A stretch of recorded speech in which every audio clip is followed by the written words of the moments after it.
Et si on pouvait transformer un souvenir traumatisant en un simple vieux film en noir et blanc qui ne fait plus mal? C'est un peu la promesse d'une thérapie assez révolutionnaire qu'on appelle l'EMDR. On va plonger ensemble au cœur de son fonctionnement en s'appuyant sur l'expertise d'Adeline Paolini, praticienne EMDR à Paris, pour vraiment comprendre comment cette méthode peut guérir des blessures très profondes. Alors tout commence par une histoire personnelle, celle d'Adeline Paolini. Elle souffrait d'un stress post-traumatique lié à son enfance et un jour, son médecin lui suggère le MDR. Sa première réaction, le doute. Mais alors, le doute total. Elle se disait, attendez, comment de simples mouvements des yeux pourraient sérieusement déraciner des traumatismes aussi anciens, aussi profonds? C'est une question très légitime et c'est ce qui rend la suite de son parcours encore plus incroyable. Et pourtant, l'expérience a été une véritable révélation. Non seulement la thérapie a marché, elle l'a libérée de ce poids, mais ça a été tellement transformateur que ça a carrément redéfini sa vocation. C'est cette guérison personnelle qui l'a poussée à changer de vie, à se former, pour pouvoir à son tour offrir à d'autres ce même chemin vers la libération. L'histoire d'Adeline, elle nous amène donc au cœur d'une question fondamentale, une question que l'EMMDR cherche justement à résoudre. Mais pourquoi est-ce que certains souvenirs douloureux s'accrochent à nous avec une telle force?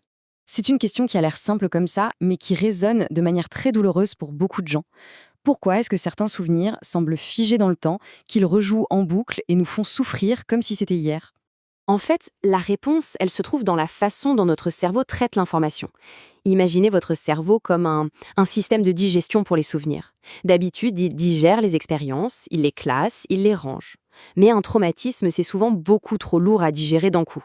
Le système est submergé et du coup, le souvenir reste bloqué, gelé, avec toute la charge émotionnelle et toutes les sensations d'origine.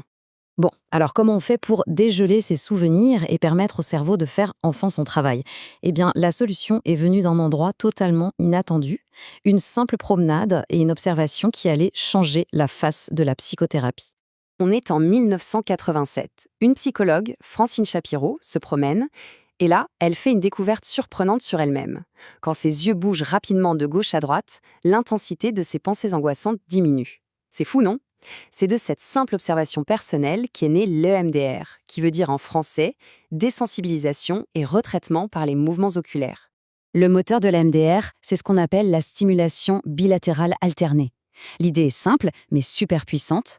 En stimulant alternativement le côté gauche puis le côté droit du corps, c'est comme si on venait redémarrer le système naturel de traitement de l'info du cerveau, celui-là même qui s'était retrouvé bloqué. Et ce qui est fascinant, c'est que cette stimulation ne se limite pas aux yeux. Ça peut être visuel, en suivant les doigts du praticien, ça peut être tactile, avec des petits tapotements sur les genoux, ou même auditif, avec des sons dans un casque. Au début, c'était développé pour le stress post-traumatique, mais son efficacité est telle qu'aujourd'hui, on l'utilise aussi pour l'anxiété, les phobies ou les deuils compliqués. D'accord, mais alors concrètement, qu'est-ce qui se passe dans notre cerveau? Allons jeter un œil sous le capot pour voir ce que la science nous dit. Alors voilà, la stimulation bilatérale, elle agit un peu comme un chef d'orchestre dans notre tête. D'un côté, elle vient calmer l'amygdale, qui est un peu notre alarme à incendie interne, souvent hyperactive après un trauma, et de l'autre, elle réactive notre cortex préfrontal, le capitaine du navire, celui qui analyse et qui prend le contrôle.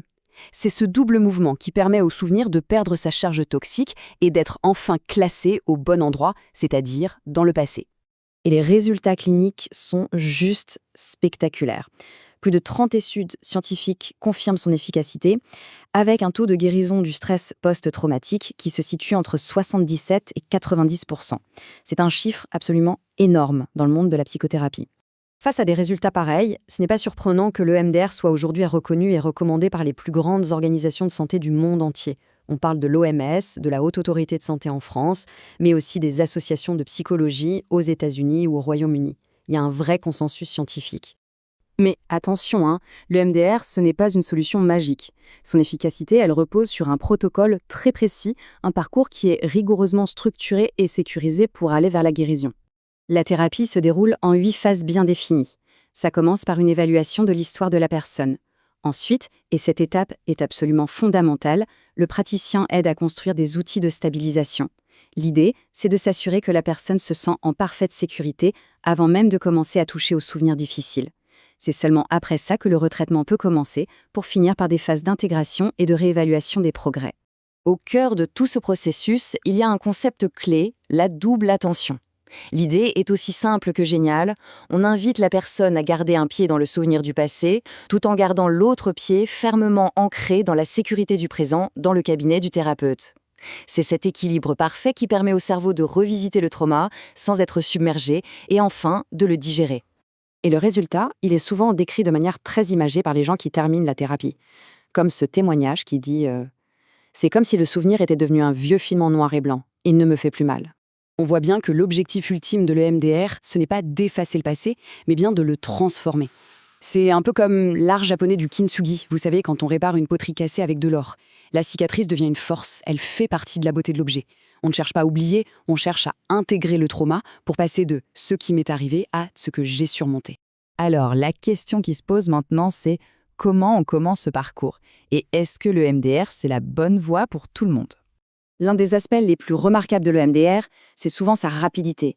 Là où des thérapies plus classiques peuvent prendre des années, le MDR permet souvent d'atteindre des transformations profondes en quelques mois seulement. Bien sûr, la durée dépend de chaque histoire et le parcours demande un vrai engagement personnel. Si ce qu'on vient de voir résonne en vous, sachez qu'il est possible de se faire accompagner dans ce parcours de manière personnalisée et bienveillante. Des praticiens comme Adeline Paolini à Paris proposent ce type de suivi, que ce soit en personne ou en téléconsultation. Pour approfondir le sujet, l'article complet qui a inspiré cette présentation est disponible sur le site adeline-paolini.com. Et pour ceux qui souhaiteraient échanger sur une situation personnelle, un appel découverte gratuit est proposé via la page contact du site. C'est une première étape, sans aucun engagement, pour voir si ce chemin est le bon pour vous. Merci d'avoir suivi cette présentation. Et si, finalement, la clé de la guérison n'était pas d'effacer nos cicatrices, mais plutôt d'apprendre à les lire différemment? À bientôt!